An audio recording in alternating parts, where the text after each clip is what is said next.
I've been knowing Magic a long time, since I was a kid. Got a lot of respect for him. He's had tremendous amount of success. But I question the ability to build what we would call success in Los Angeles with Magic. Now, if there was other supporting cast around Magic, Jenny Buss, is she capable of being an owner? Well, I mean, what do you have to be capable of doing? Because she's the one that hired Magic. So she's the one who hired him. She can't make the basketball decisions. So Magic's got to make all the basketball decisions. So do I think him and Rob Pelinka are out there pounding the pavement, looking for that little bit of an edge that, you know something, this is going to get us over? No. Do I think that their basketball philosophy is transcendent to the NBA? No. Am I concerned? Hell yeah. If I'm a Lakers fan, I would be concerned, because it's not just the big time free agents. It's the glue. It's the knowing the salary cap, little intricacies that, you know, we can get this player for this, you know, that we can put this guy on this type of contract. Those type of things win you a championship. Now, he's going to be under the microscope, but nothing has happened. And I knew LeBron was coming to LA no matter who was there. Okay? LeBron was coming to the Lakers, so no one can take credit for that. I've been concerned from the beginning that all these little small things that LeBron, in both places, that being his second trip to Cleveland and his first trip to Miami, he had people take care of those things for him. And people wanted to join LeBron because the system and how they were playing. Right now, there ain't nobody taking no reduced salary to join the Lakers and LeBron. But that was critical in Cleveland winning that championship. Those players who, at the end, you know something? Man, I will go there.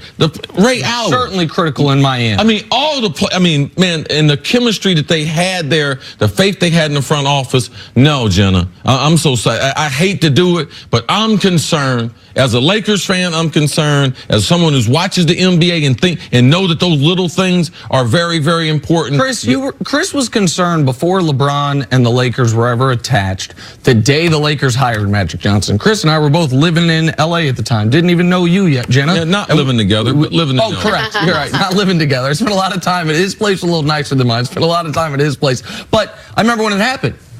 And Chris said, man, Magic is a great face of a business.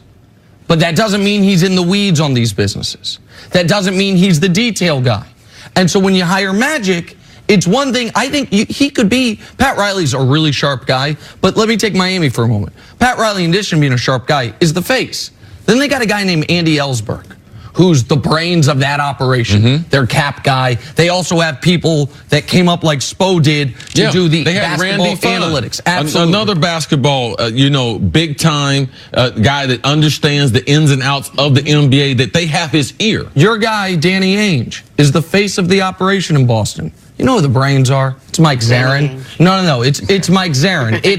It's rare that my pal in Houston, Daryl, he's maybe not always the best public face of the operation, but he's the face and the brains of the operation. But even he has a guy named Garrison Rosas who might go become a GM somewhere this year. So the Magic's not going to be on the hot seat.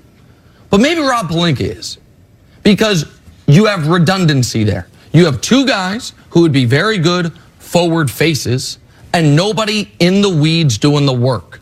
Could the Lakers this offseason go say, hey, Mike Zarin, you want to be our GM?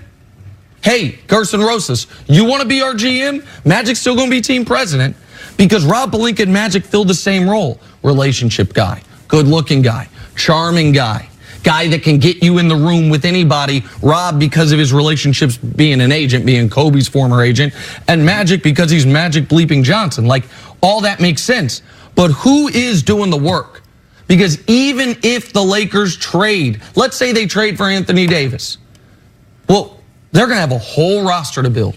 They're going to be trading away all their young guys. Right. And I'm just saying, too, the latest evidence, the trade of the big man of the Lakers and what they did to Zubats. The Zubats. This is criminal. Just real quick, it's anecdotal, but it's important. It was after they had already been criticized for all these bad offseason moves. $32 million combined for Rondo, KCP, Beasley, and JaVale. That disaster that was. At the deadline, they think we're going to make a playoff push. We need to open a roster spot. They could just waive Michael Beasley. He had tried to fight the coach. Yes. So you could just waive him. Instead, they call the Clippers unprompted and say, we'll give you Zubats if you'll take Beasley along with him, and we want Mike Muscala because we're going to add shooting. It was essentially a Zubats for Muscala trade. Are you kidding me? The Clippers, Jerry West talked about it. I guess what was reported, he talked about it, that he went to dinner the next night and said, you won't believe it. I didn't even call the Lakers. They called me, offered me something. I just said yes and hung up the phone. Like those types of things. Who is the smart guy there? Right. And I'm not saying those guys aren't smart, but who's the smart guy? I don't know. All right, we're going to break there. Coming up, did Giannis lock up the MVP last night?